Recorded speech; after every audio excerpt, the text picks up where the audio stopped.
Ku danna subscribe don samun sabbin shirye-shiryen mun gode. Salamu alaikum. Wa alaikum salam. Ya ne abokina? Ya ne ya yau da normal. To ta kai maka kashi ya ne? Yau ka abokina shi abokin kan can wai ya ji ya ta amana ka can gurin budurwarka. Abada Allah. Wallahi ci amana ka. A yanzu daga can nake bakin kwanan nan taurin kofar gidan mu na ganin suna hira. Wai yanzu wai shi abokin da wani shi zai fice. Shi ya ci amana ka abokin na karshe. Shi ya ci amana ka gani na gani da ido na.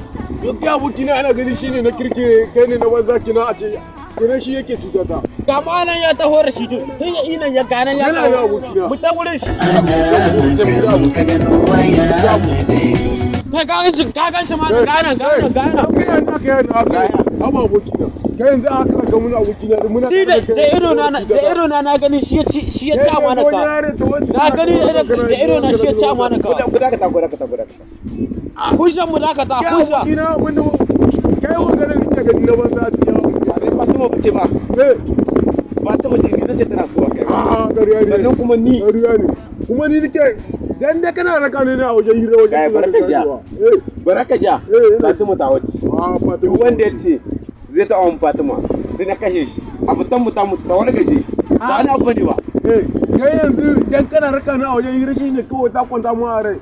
Abu abokina aka ce kai kikewa kai ita ta ga ba haka ake tsarin rayuwa ba aboki ni da kai tunani da kwalwa kaka ji ni da ta ga mun cewa ne a abun kare ni kenan kai ka kasa ni sai da za abokina wani guda zai ga kenan dai kami dan kan mu rabu da kai ne je da ta ga mun na ci kare ni abu abokina Kai ina son kai abin da zaka yi. ni ma ina son ta ta waje Wata na ya bigin ni.